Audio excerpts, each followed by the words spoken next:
کہ نوری آباد پر کراچی سے محمود کوٹ جانے والے ٹینکر کے ٹائروں میں آگ لگ گئی۔ ڈرائیور نے گاڑی کو روک کر آگ بجھانے کی کوشش کی۔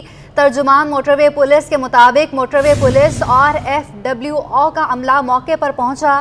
فائر بریگیڈ کی ایک گاڑی نے آگ پر بروقت قابو پا لیا۔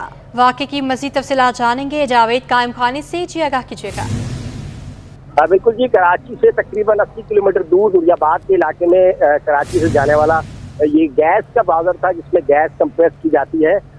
وہ اس کے ٹائر میں جو ہے وہ آگ لگنے کا واقعہ پیش آیا۔ گرم ہو جانے کے باعث جو آگ نے جو ہے وہ پورے ٹینکر کو ہی جو ہے اپنی لپیٹ میں لے لیا تھا، جس کے بعد جو ہے فوری اطلاع پر ڈرائیور نے گاڑی پہلے روک لی۔ اس کے بعد جو ہے وہ 130 جو موٹر وے کی ہیلپ لائن ہے اس پر اطلاع دی گئی، جس کی اطلاع کے فوری بعد جو ہے موٹر وے پولیس اور اس کے ساتھ ساتھ موٹر وے پر ٹول ٹیکس وصول کرنے والا یا اس کی مرمت کرنے والا جو ادارہ ہے FWO، اس کی جانب سے جو ہے دونوں نے مشترکہ کارروائی کرتے ہوئے جو ہے وہ فائر بریگیڈ وہاں پر پہنچائی اور فائر بریگیڈ کی مدد سے جو ہے آگ پر قابو پایا گیا۔ جو ٹینکر تھا اس پہ سے مکمل طور پر آگ کو بجھا دیا گیا۔ فوری طور پر کچھ وقت کے لیے موٹر وے کو جو ہے وہ M9 کو کراچی سے جانے والا جو ٹریک تھا اسے روک دیا گیا۔ اس پر ٹریفک کو کچھ دیر کے لیے معطل کیا گیا، جس دوران آگ لگی ہوئی تھی۔ آگ نتیجہ واقعہ پیش آیا تھا جب آگ مکمل طور پر آپریشن مکمل کر لیا گیا، بجھا دی گئی۔ اس کے بعد جو ہے ٹریفک کی روانی بھی جو ہے بحال کر دی گئی ہے۔ واقعے کے اندر کسی جانی نقصان کی اطلاعات موصول نہیں ہوئی۔ جی کوئی جانی نقصان نہیں ہوا۔ جاوید قائم خانی ہمیں اپڈیٹ کر رہے تھے، آپ ہمارے ساتھ ہی موجود رہیے گا۔ ملیر سٹی پولیس کی اہم کارروائی۔ ملیر کوٹ کے باہر سے وکلاء کی چوری ہونے والی 3 موٹر سائیکلیں برآمد کر لی گئیں۔ ملیر کوٹ کے باہر وکیل کا 2 روز قبل اسلحے کے زور پر چھینا گیا موبائل بھی ریکور کر لیا گیا ہے۔ اس حوالے سے مزید تفصیلات جانیں گے سلمان سلیم سے۔ دیکھیں، اس وقت میں ملیر سٹی تھانے میں موجود ہوں اور اب سے کچھ روز قبل ملیر کوٹ کے باہر جو ہے وہ کچھ وارداتیں ہو رہی تھیں، جس میں موٹر سائیکل لفٹنگ کی وارداتیں بھی تھیں اور ایک وکیل کا جو ہے وہ موبائل فون اسلحے کے زور کے اوپر چھین لیا گیا تھا۔ آج موبائل فون بھی ریکور کر لیا گیا ہے، جبکہ موٹر سائیکل لفٹر کو بھی گرفتار کر لیا گیا اور چوری شدہ موٹر سائیکلیں بھی برآمد کر لی گئی ہیں۔ ملیر بار کونسل کے جو ہے وہ مہمان ہمارے ساتھ موجود ہیں۔ سر، یہ بتائیے گا کہ کس طرح یہ واردات پیش آئی تھی، کتنی موٹر سائیکلیں تھیں، کتنے موبائل فون تھے؟ جی، ہمیں مسئلہ تقریباً پچھلے 1.5 سال سے ہے۔ یہاں پر روزانہ موٹر سائیکلیں ہفتے میں 2 یا 3 جاری تھی، لیکن ایسے جو ملک عامر صاحب جب آئے تو ان کے آنے سے وارداتوں کا سلسلہ رک گیا تھا، لیکن اچانک ہی 15 دن پہلے یہ 3 موٹر سائیکلیں لگاتار ایک دن کے وقفے سے یہ چوری ہو گئی۔ تو ہم نے SHO ملیر سٹی صاحب کو پہلے، کیونکہ جیسے ہی آئے اس وقت وارداتوں کا سلسلہ رک گیا تھا اور اچانک یہ واردات ہوئی، تو ان سے ریکویسٹ کی کہ مہربانی کریں، آپ کی وجہ سے ساری وارداتوں کا سلسلہ رک گیا تھا، اب اچانک کیسے ہو گیا۔ انہوں نے وعدہ کیا کہ انشاءاللہ میں ان چوروں کو پکڑوں گا اور انہوں نے یہ وعدہ پورا کیا ہے۔ میں آپ کے توسط سے سیشن جج ملیر صاحبہ سے بھی یہ ریکویسٹ کرنا چاہوں گا کہ سیشن جج صاحبہ مہربانی کریں گے، دیکھیں آپ کے سامنے گیٹ پر اس طریقے سے سنیچر آ رہے ہیں، اس طریقے سے ٹارگٹ کلر آ رہے ہیں، مہربانی کر کے ان کیمروں کو کنیکشن دیں تاکہ یہاں سے چوری یا کوئی واردات یا کوئی بڑا کوئی انسیڈنٹ نہ ہو جائے۔ مہربانی کر کے ان کیمروں کو آن کریں۔ دیکھیں، بالکل یہ صدر ملیر بار کونسل تھے۔ SHO صاحب سے بات کرتے ہیں۔ عامر بھائی، یہ بتائیں کہ جو ملزمان گرفتار کیے ہیں کہ کتنی تعداد ہے ان کی اور کتنی موٹر سائیکل اب تک چوری کر چکے ہیں، اور جو موبائل اسنیچنگ کا جو سلسلہ شروع ہوا تھا اس کے اوپر آپ نے ریکور کر کے دیا ہے، تو اس میں کتنے ملزمان گرفتار؟ جی الحمدللہ، ہمیں 2 ملزمان جنہوں نے ان کا موبائل اسنیچ کیا تھا، وہ ملزمان دونوں ہم نے گرفتار کر لیے۔ اس سے 1 TT پسٹل اور 4 چھینے ہوئے موبائل فون ہمیں ملے ہیں، جن میں سے 1 ان کا خود کا تھا، وکیل صاحب کا۔ انہوں نے ملزمان کو بھی ریکنائز کر لیا ہے، اور اس کے علاوہ ہمارے 4 ملزمان اور ہم نے پکڑے ہیں جو موٹر سائیکل لفٹنگ میں تھے۔ وہ مختلف جو اٹھاتے تھے، لفٹ کرتے تھے موٹر سائیکل، وہ بھی، پلس جدھر یہ سیل کرتے تھے ان کو بھی ہم نے اریسٹ کر لیا ہے۔ تو ان سے ہمارے کو تقریباً 4 موٹر سائیکل جو ہے ابھی تک ریکور ہو چکے ہیں، جن میں سے 3 وکیل صاحبان کے ہیں جو صدر صاحب کے ساتھ جو آئے ہیں، انہوں نے اپنی ریکوری لے رہے ہیں ابھی ہم سے۔ دیکھیں، بالکل 3 موٹر سائیکلیں برآمد کی گئی ہیں، جبکہ 1 موبائل فون جو ہے وہ برآمد کیا گیا ہے۔ ملزمان کے خلاف مقدمہ درج کر لیا گیا ہے، تاہم ملیر کوٹ کے باہر جو سیکیورٹی ہے اس کی تعداد میں بھی اضافہ کیا گیا ہے۔ جی AVLC پولیس کے ہاتھوں ہاشم مکسی کی ہلاکت پر DIG CIA شجید کھرل نے City 21 سے خصوصی گفتگو کرتے ہوئے کہا کہ ملزم ASI مختار کی گرفتاری جلد عمل میں آئے گی۔ تفصیلات جانیں گے اپنے نمائندہ انوشا جعفری سے۔ جی انوشا۔ جی بالکل، anti vehicle lifting cell police کی نااہلی کے باعث جو ہے وہ ہاشم مکسی کی ہلاکت کا جو معاملہ ہے، اس حوالے سے تحقیقات کہاں تک پہنچی ہے؟ اس وقت ہمارے ساتھ DIG CIA شجید کھرل صاحب موجود ہیں۔ سر، یہ بتائیے گا، ہم دیکھ رہے ہیں کہ ایک افسوسناک واقعہ ہوا AVLC پولیس کے ہاتھوں. سر کہاں تک تفتیش پہنچی ہے؟ آج آپ یہاں پر آئے ہیں تعزیت کرنے کے لیے. کیا سمجھتے ہیں کیا DSP کی انوالومنٹ ہے؟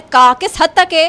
کیونکہ DSP کا جو SMG تھا وہ بھی اس کو مختار کو دیا گیا تھا, اب موبائل بھی دی گئی تھی. جو DSP ہے وہ ڈسٹرکٹ سینٹرل کا ہے, اس نے ڈسٹرکٹ ویسٹ میں جا کر ناکہ کس طریقے سے لگا دیا, اور SSP AVLC عبدالرحیم شرازی صاحب اس واقعے سے لا علم کیوں ہیں؟ کیا SSP کی نااہلی ہے؟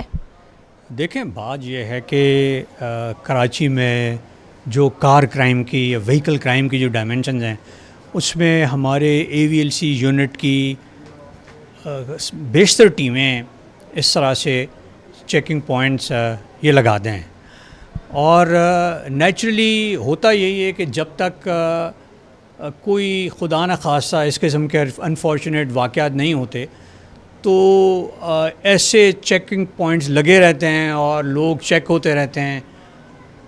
ان سے ہمیں ریکوریز بھی ہوتی ہیں مشکوک گاڑیوں کی, چوریوں کی گاڑیوں کی, لیکن کچھ ایسے بھی حادثات ہوئے ہیں جس طرح یہ پرسوں ہوا, جس کی جتنی بھی مذمت کی جائے کم ہے.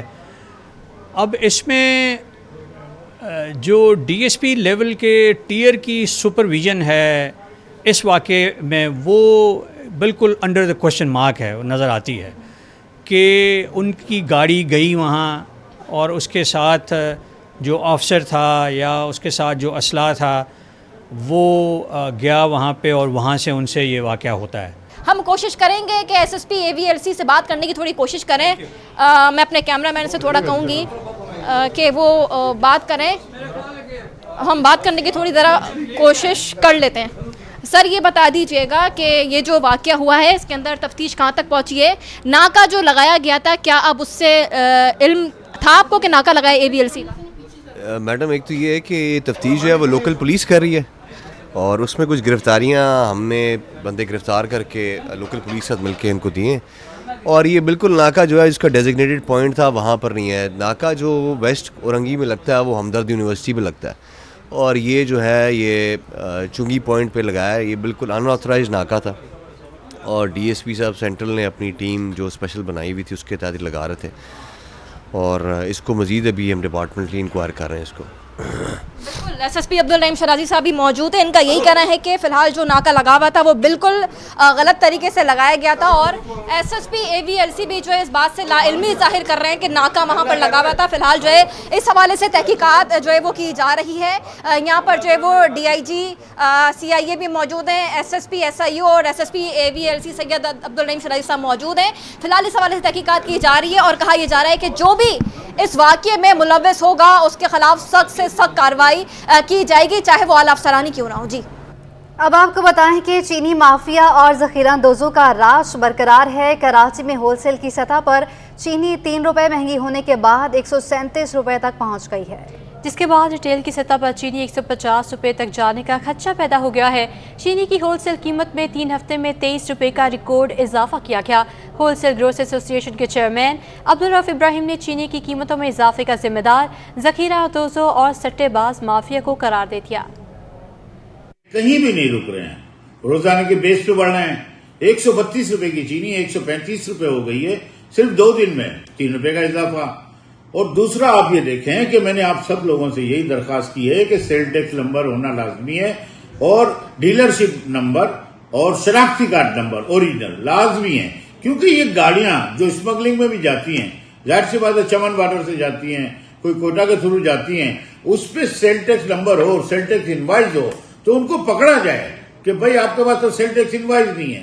دوسرا جو سٹا مافیا ہے, اکبری منڈی لاہور, کراچی, دوسری منڈیاں ہیں, وہاں ہزاروں کی تعداد میں ڈیو کا لین دین ہوتا ہے, اور شوگر مل مالکان جو چند شوگر مل مالکان ہیں ان کے خلاف اعلان جنگ ہونا چاہیے, اور وہ کارٹل سسٹم کو بھی کوئی ایسی انکوائری کا آغاز کیا جائے جس سے ریٹ کم ہو.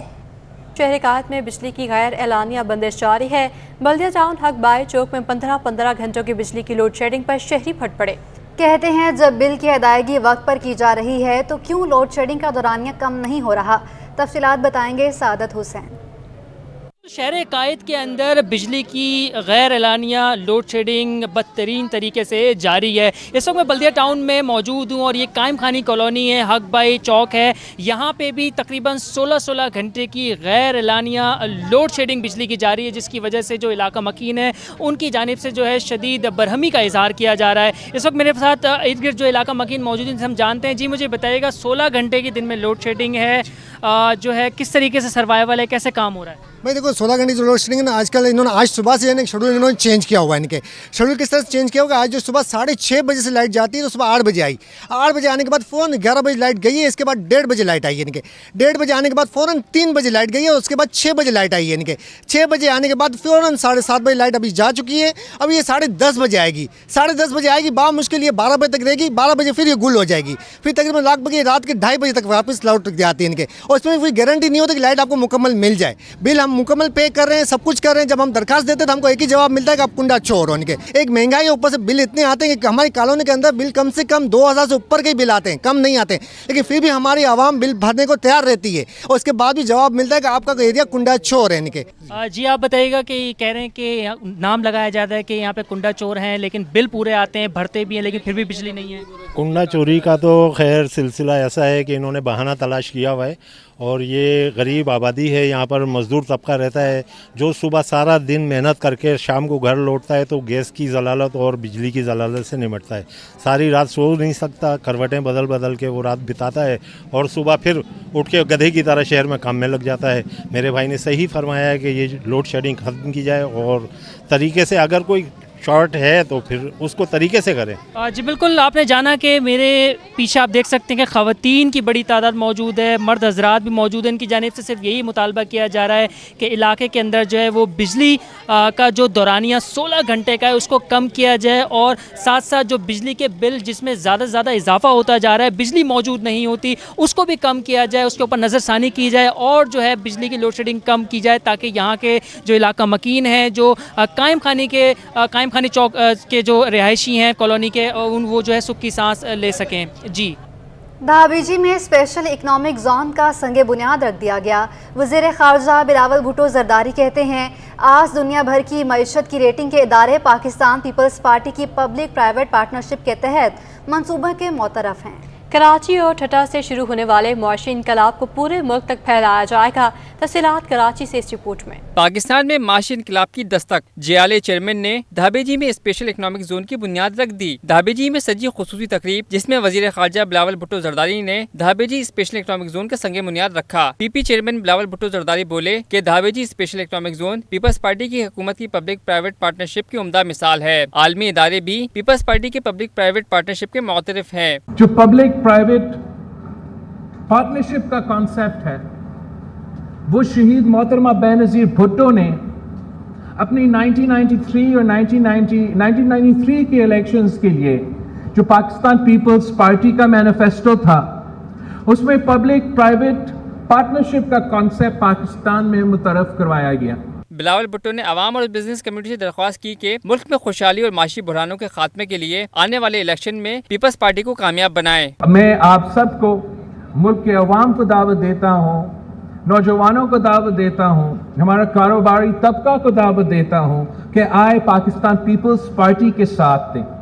پاکستان پیپلز پارٹی کے ساتھ دے کے ہم مل کے محنت کریں گے. انشاءاللہ تعالی الیکشنز بھی آ رہے ہیں, الیکشنز میں ہم مل کے کامیاب ہوں گے. وزیر اعلیٰ مراد علی شاہ کا کہنا تھا کہ اکنامک انٹیلیجنس یونٹ کی کراچی پر رپورٹ حقائق پر مبنی نہیں, چھوٹے موٹے آرٹیکل چھپا کر کراچی کی ترقی کو روکا نہیں جا سکتا. کچھ دنوں پہلے ایک اکنامک انٹیلیجنس یونٹ کی ایک خبر آئی تھی اور اس کو بڑا پھیلایا, خاص طور پہ جو وہ بھائی اس کو ذرا غور سے پڑھ لیں کوئی بھی.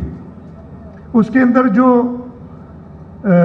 فیکٹرز ہیں, سب سے 25% فیکٹر وہ کہتے ہیں کہ جی لا اینڈ آرڈر میں جو کرائم انڈیکس ہے جو کہ انٹرنیشنل کرائم ایجنسیز دیکھتی ہیں, وہ کہتی ہیں جی کراچی چھٹا ڈینجرس ترین شہر تھا, اس سے اس وقت 125 سے 130 پہ پہنچ گئے. وزیر اعلیٰ کے مشیر برائے سرمایہ کاری قاسم نوید قمر بولے پورے خطے میں کراچی کو ایک ہب کے طور پر دیکھا جاتا ہے. یہاں پہ پورے پاکستان میں آپ کے پاس بہت سارے انڈسٹریل ایریاز بھی ہیں, اسپیشل اکنامک زونز بھی ہوں گے,